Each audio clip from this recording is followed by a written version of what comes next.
अस्सलामुअलैकुम वरहमतुल्लाहि वबरकातुहू। नहमदुहु व नुसल्ली अला रसूलिहिल करीम।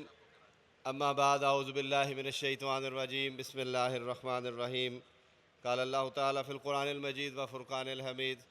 या अय्युहल्लज़ीना आमनुत्तक़ुल्लाहा हक़्क़ तुक़ातिही व ला तमूतुन्ना इल्ला व अंतुम मुस्लिमून। सदक़ल्लाहुल अज़ीम।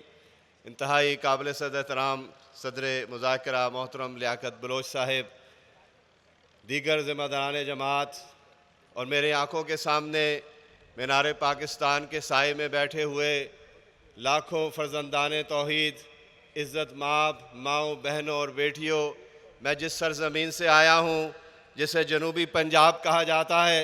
जनूबी पंजाब वो ख़ित्ता कि जिसके अंदर औलिया अल्लाह की ज़मीन मुल्तान मौजूद, जहाँ पर रियासत बहावलपुर मौजूद, कि जिसके नवाब ने इस नौज़ायदा रियासत पाकिस्तान की माली इमदाद करके कायद आज़म मोहम्मद अली जिन्ना से फ़र्जंदे पाकिस्तान, मोहसिन पाकिस्तान का खिताब हासिल किया।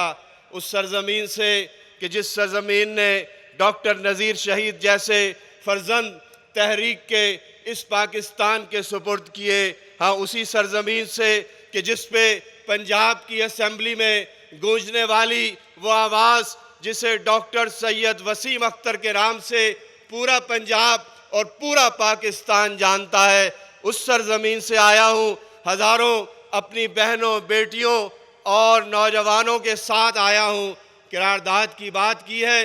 ये जनूबी पंजाब जो महरूमियों की तस्वीर बना, कभी तख्ते लाहौर के जुल्म और तशद्दुद का शिकार, कभी हुक्मरान तबके की नालायकियों की वजह से बजट पास होने के बावजूद जिसके अरबों रुपए लाहौर की मेट्रो पर लगाए जाते हैं, जहां के तरक्याती मंसूबों को एक तरफ मंजूर करके फिर खामोशी के साथ उसके फंड्स को भेज दिया जाता है, कोई पुरसाने हाल नहीं।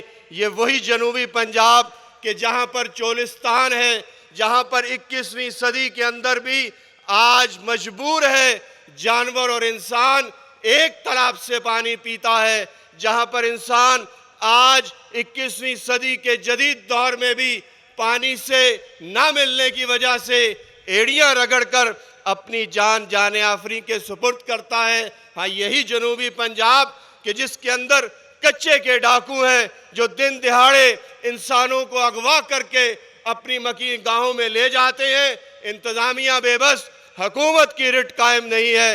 ये वो जनूबी पंजाब है जिसे महरूम किया गया, वो जनूबी पंजाब कि जो पूरे पाकिस्तान के अंदर सबसे ज़्यादा गंदम देने वाला, वो जनूबी पंजाब कि जिसके अंदर बेहतरीन कॉटन की नस्ल और कॉटन की फसल मौजूद, कि जो पूरी दुनिया के अंदर मारूफ है, लेकिन सनतें नहीं है, बिजली नहीं है, पानी का निज़ाम नहीं है, सड़कों की तोड़ फोड़ और उसके नतीजे में तरक्की का काम नहीं है। इसीलिए ये मुकदमा पेश करता हूँ कि बहावलपुर का सूबा उसे बहाल किया जाए, उसकी सूबाई हैसियत को बहाल किया जाए। इसी तरह जनूबी पंजाब का सूबा बनाया जाए और इसको बेहतरीन नज़्म व नस्क़ से संवारा जाए। गवर्नेंस, शफाफियत और एहतसाब, सरकारी भर्तियाँ, फ़ंड्स और तरक्याती स्कीमों में मुकम्मल शफाफियत के लिए ऑनलाइन सिस्टम और अवामी रसाई का मौसर निज़ाम कायम किया जाए। इसलिए कि अगर चपरासी भी लगना हो तो पंजाब के दूसरे खित्ते से लाया जाता है। जनूबी पंजाब का नौजवान भी जहां जॉब से महरूम है, मेहनत कश भी वहां महरूम है। अपर पंजाब से लोग आते हैं, वहां पर नौकरियां दी जाती हैं। ये इस्तेसाल जनूबी पंजाब का ख़त्म होना चाहिए।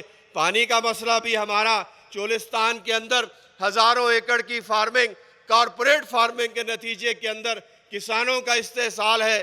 चोलिस्तान के बासी उनको ज़िला बनाया जाए, उनकी अपनी हुकूमत हो जिसके अंदर तालीम और सेहत के वसाइल उनको मिल सके। ये हमारा मुकदमा है।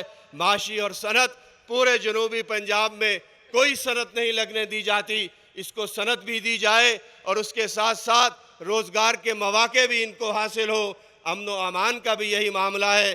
इसलिए कच्चे के डाकुओं के ख़िलाफ़ फैसला कुन कार्रवाई करके यहाँ के बेटे और बेटियों को जो अगवा कर लिया जाता है तावान के नाम पर, उससे निजात दिलाई जाए। और सैलाब का रेला हर साल आता है, हज़ारों घरों को उजाड़ कर चला जाता है, कोई प्लानिंग नहीं, कोई मंसूबाबंदी नहीं। उसके लिए भी हम कहते हैं कि हुकूमत वक्त उसका भी तदारुक करे, लॉन्ग टर्म मंसूबा बनाए। ये बातें जो मैंने आपके सामने पेश की हैं, ये हमारे मुतालबात हैं। अगर आप हाथ खड़ा करेंगे, आपको मंजूर है इंशाअल्लाह। बहुत शुक्रिया।